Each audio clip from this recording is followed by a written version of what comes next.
Hey there. Good afternoon, Dr. Penland. Hello. Nice to meet you. Yeah, absolutely. My pleasure. Okay. Really appreciate the time that you're spending with us here today, Jen. So I always like to start these episodes by getting to know a little bit about your background and how you've gotten to where you are today. And I like that, you've already started by telling me you're not the typical professor. So that always uh, gets me even more interested in hearing your story. And the reason I ask is because I think so many job seekers feel like they're going to finish their program, they're going to finish school, and then they're going to be in their job. And that's going to be the dream job. But there are just so many things that happen along the way that can change that and that can make it, take a little longer than expected. There are stops along the way. So I'd love to just hear about some of the stops you've made along the way to get where you are today. Sure. Okay. Well, first of all, thank you for allowing me to share a little bit about my career experiences, my journey. I always like to refer to it as the journey, the navigator in the journey, insights and some of the things that for this next generation, especially. So I'll start off by my current role is Director of Career Development and Exploration and university liaison with it's called the Career and Technical Education component with the region um, that assists in the building of partnerships. And so it's good with industry, it's good with industry in Southern Virginia. Yes, this is not my probably last stop, but it's not my first either. um, Fair enough. yeah, I know, right? I tell students never say never, and I truly mean it. It's you've got to continue the journey, and you've got to continue elevating your skills, and reaching and connecting and being happy. Okay. Yeah. Um, I guess in my previous work, um, lived in 7 states, traveled to 49 of the 50 states. Wow. Um, and I've connected with so many students, so many industries, so many people that needed voice. And I think I've always tried to be the voice for those that have none. And I guess my most recent was working with the aerospace company. It was a startup company in West Virginia and California. They needed someone to connect with the CTCs, which is community college with tech trades focused, to get in the door with programs because it's new to them. They're not pedagogical, direction, and they're just business. But aerospace is booming. So that was my most recent as an advisor. Before that, I was a director of the School of Education in the Western or the Eastern Panhandle of West Virginia. I moved back there to obtain tenure and international scholarship, where I obtained that by working abroad in Ireland and UK and Canada and Toronto. Okay, Oh, wow. connecting with the pieces. Um, so that was kind of what I wanted to do. I wanted to obtain tenure, and then I'm like, okay, next steps. What's next? It's not done. Um, and then prior to that, I was in Texas because of a family medical issue. I know this story. I told you this story is not. It's not a straight tree line. Definitely. um, Really so I appreciate went back to Texas, worked with an HSI grant for 4 years, and really navigating a program, building a program from ground zero. It was an experiential learning program. This town of West Texas area needed to focus on retention. They were having low graduation completer rates. And so what I did was I created a program, one college at a time and one department at a time, and 13 faculty with as a subcommittee oversight type of committee, where I developed a course per program that would fit dovetail into an experience, an internship. Not it may be a registered or a digital badging, but apprenticeship, internship, some type of experience. Yeah. So that was kind of for 3, 4, almost 4 years. That was the only part of the grant. It was a $2.5 million grant The only part of the grant was institutionalized, was the internship program, the experiential learning program, right? It was amazing. Um, Wow. and then, kind of in between there, I worked as the director of statewide academic initiatives for the state of West Virginia, looking at policy changes that would work with all the institutions in the state, looking at accreditation, looking at technology connectivity, and I also managed a rural USDA grant, which was about $1 million. Trying to connect rural populace, how to connect, looking at science and the STEM industries. So there's a little bit about that's not even that's probably a third. Yeah, I know, right? So I've always been science driven. Okay. Yeah. Medical field, I thought about, went into the earth space science, in more of a science earth geology route, and kind of stayed there. And so I encourage students to dream big and do different things, you know. That's super helpful to hear, and I'm always glad I asked this question because I love to hear, the different things people have explored kind of leading up to where they are now, and sometimes they're completely different. Um, did you start off by being interested in kind of bridging industry and education, or is that something that kind of developed along the way? Okay, so I think it's probably about your time period. Prior to those experiences, I worked with A&M for a short stint as an interim, and then I worked in Colorado as a science teacher. Like I said, earth space science, working with Space Foundation, but it's always been about connecting the content with the reality or the job. I guess Okay. maybe it's always been buried there, but about 8 years ago, I said, somebody's got to connect these industry with what we're doing, make it real for students, make it meaningful for students. And so I started, I think, with well, that was the HSI grant. I had 60 internships, paid internships, curricula driven, credit bearing internships in about 2.5 years. And it started with businesses in the region. It started with medical healthcare.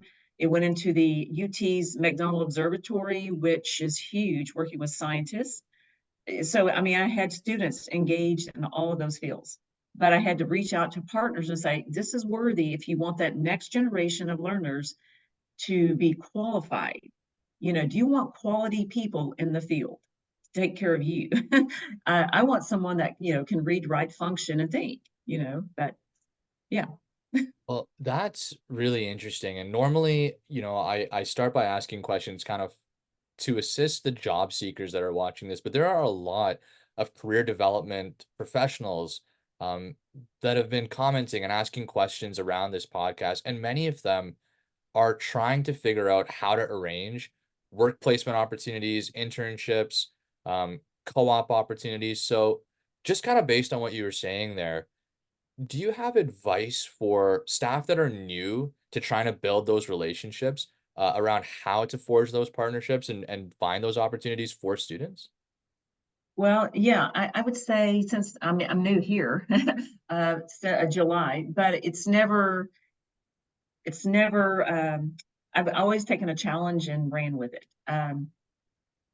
I would say, first of all, get involved with an organization that will help you. So I've been involved with institutions that have focused with NACE. NACE is the National Association for Colleges and Employers. So you can build bridges, you can connect with webinars, you can go to training, which I just received my board certification, well, coaching certification training in December. I Oh, know they're going, congratulations. what? What else do you need, right? So get involved with NACE or AKU or HAKU or anything that what your institution focuses on, whatever the populace is, and get membership, go to conferences, reach out to people that are part of that. I would say even look at affinity groups. I'm in STEM affinity groups. I am in workforce development groups. Looking for opportunities in LinkedIn, like connecting with people such as yourself or myself. But I mean, it's the connecting, the networking first. And then you can kind of maybe have a collaborative conversation. Just recently, the local community schools region and the local community college in my region reached out to me last fall and said, would you like to have a collaborative career event? Hmm. And I said, well, that would be wonderful. And my response was great. And they said, because no one has reached out to us ever. And I'm like, Oh, wow, the existence of those institutions. And I'm like, because you have to be willing to take a risk, you have to be willing to do the work, and you have to have vision. Okay. And you really truly care about the students you work with. So, yeah, I would say collaborative expos, do virtual collaborative expos, whatever it works for your institution, but always connect with those partners that can, industry, start connecting with partners, say, you know what, I really want to have maybe a pathway to your organization, to your company. Could we talk about, building an internship? And I started that when I got here in August, July, August, and posted 27 new positions since then. wow. Right. And That's I quick. think it's your voice. Do you care? Absolutely. I mean, that's very tangible advice for I think a lot of career development staff is just again a good reminder that it's going to take work and vision. Yeah. Now, kind of based on and sorry to jump right into this, Jen, but it's rare to talk to someone with this kind of experience. So as you forge those partnerships and start to have those conversations, in your experience, when you're applying for something like the grant or the funding to support the internships and these opportunities, which would come first? Would you be trying to get the grant acquired first and then reaching out to companies and saying, hey, this is in place? Or would you have to forge those partnerships to even secure the grant? I know that's sometimes confusing for people. Do you have any insights on kind of the order of events? Okay. So the HSI grant, it was really focused within the institution, like primary key stakeholders. Of course, you have your provost, you have maybe some of your deans involved, like on board. You want support. You first want support before you go and do all this work. You, Yes. you never want to you never want to go do the work and go, too bad, you can't do it. So have a reason, a rationale for we need this. What I did though was did a survey, a student survey through Survey Monkey or Google Forms or whatever. Do a simple survey about the needs of the students. Okay, why would we want to have this type of program? Who's going to benefit? What would be the steps, the process, things. I mean, so maybe a 25 questionnaire, nothing long. Get that information, get data. Data drives decisions. Okay. So having this data and then providing that to the deans, the provost, have us, have a meeting, say, here, I'm thinking about this, what are your thoughts? I know there's some grants, NSF grants or, you know, targeted grants. And looking at your populace, that's what you do, you target. And then if you get your blessing from the greater, the leadership, then you start reaching out to the community partners. So I have this proposal. I have a leadership's approval. What are your thoughts about connecting with you? Would you be supportive? Then that's it. And that's kind of the best protocol. I love Then you have everyone kind of, yep, you did talk to me about it. I did give you approval. And the road is long, but it's if you carry passion, you have key supportive people, it can happen. It can happen.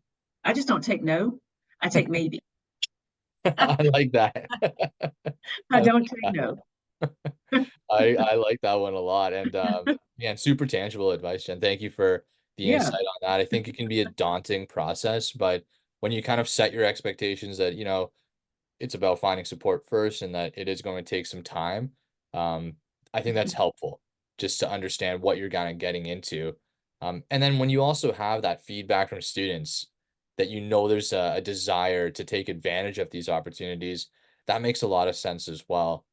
Um, And to kind of switch gears now to the student side of things, Mhm. um, have you noticed anything that helps a student secure one of these opportunities once they become available? Because I imagine, especially in something like aerospace, and we may have to have another conversation because that's a huge passion of mine. My background is in engineering.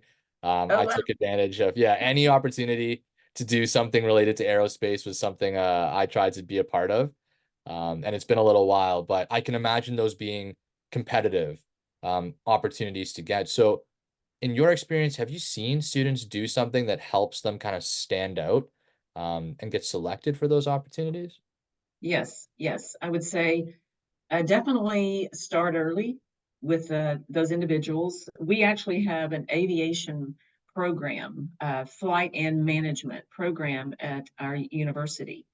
Um, it's outstanding. It's one of the 5 in the country, and it's a huge program. I think there's 140 majors, currently right now in that one program. Wow. Um, Not everyone can do that, and it's very expensive. But reaching out to the career services person, first of all, starting early, if this is your passion, you want to do it, get your resume in check first.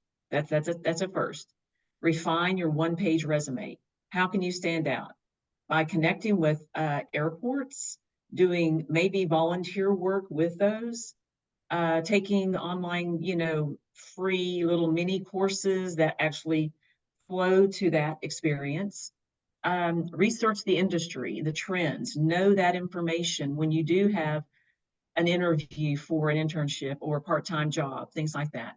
Find people that can support your vision, get references that can do that.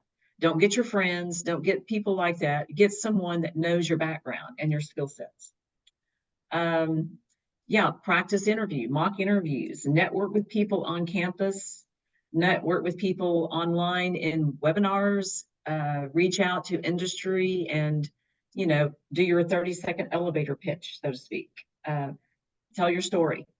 Be prepared to tell your story. Yeah, Yeah, yeah, that is really helpful, and it sort of feels like to me, the collective advice is to join the community around that craft. Um, yes, and that's kind of clicking for me, the way you described it. All the different touch points sound to me a lot like you're active, you're a part of that community, you're getting to know people. And it's funny you mentioned, to find people in the field to be your reference, because I've been asked many times, and I've always been flattered to be asked to be a reference for people, but I'm not in any of the fields that I've been asked to be a reference for. I'm right. just probably someone who people think will say nice things about them, but it makes so much more sense I know, to, yeah, to find someone who has a reputation in that field or has um, credibility of their own to add to your application. So for job seekers listening to this one, it might not be the best idea to ask your best friend for the right. recommendation. Really, really helpful advice on that Yeah, one. yeah, yeah. Credentialed people can lend itself, and they could even connect you to someone else in that field eventually. I just was given the opportunity to connect with a UK company that they manufacture, it's three-dimensional printing, metal printing for Oh, manufacturing with the naval submarine direction, so cool.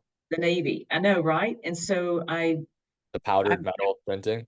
yeah, yeah, it's very amazing. And they were given an award in Ohio recently for this innovative process, so to speak.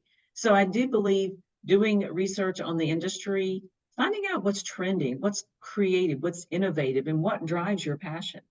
Um, Mine is not four walls. I hear that. you know, uh, I would have loved to have been in the Air Force actually, and because I enjoy flying as well. I know, right? It's yeah, Oh, it's funny you say that. That was actually my career path of choice, kind of leading up to university. So wow, it's just a funny, yeah, overlap and similarities there. I actually looked into it quite seriously. yeah, I'm based out of Canada, so a bit of a different process for us here. But I looked at it quite in depth. I went to flight school and all of that. yep, Uh, so I hear you. That I had a chance to be in one of the simulators, the flight simulators, and thought this is incredible. Have you ever had a right. chance to try that? Well, I've been in, okay, so I was connected with NASA, the Clear Lake in Houston, spent 30 of my life in Houston area. And then Space Foundation in Colorado. I was able to go to the Air Force Academy, do some simulation training in the summer, crash landing type stuff Oh, in the water. And yeah, I mean, and those kind of things, I was like, wow, yeah, I could do this maybe. Yeah. So that's STEM has incredible. always been exciting for me. I'm an amateur astronomer, that kind of thing. I do. I can teach geology, meteorology, historical, all of the other pieces.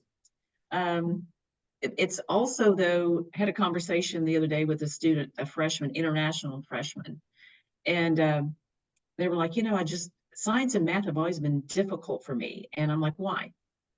And they said, well, what we do in math is from a book. And I said, and probably science too, right? And they're like, yes. So science is not a book. Science, the book is a reference. Science is engaging. It's learning, it's discovering, it's risk taking, it's experimenting. So they're like, okay, well, if you'd have been my teacher, I'm like, well, maybe, maybe not, but no, it is the engagement, and I think it's, you know, being having that compelling story to say I do care, finding your path, having support and guidance. It really matters. It pays off. It does. You know, 100%. Yeah, yeah, and you reminded me of a funny saying there, "Science is just trying things and writing it down." And it that's what is. makes it science is the fact that you wrote about it. Uh, Absolutely, I absolutely.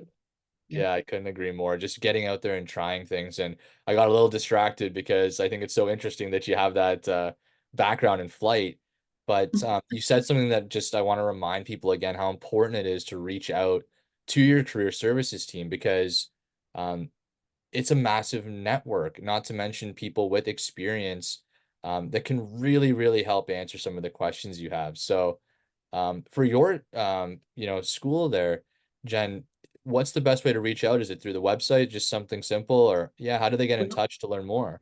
Well, the website is not always, let's see, it's not always direct. I would Oh, just say my email, or LinkedIn, and then we can have a conversation. We could, set up a Zoom webinar. We could, continue to talk. We could even create virtual platform experiences. I think that would be the best way to reach out to me. So okay, yeah, that's super yeah. helpful. Yeah, I heard it put so well the other day.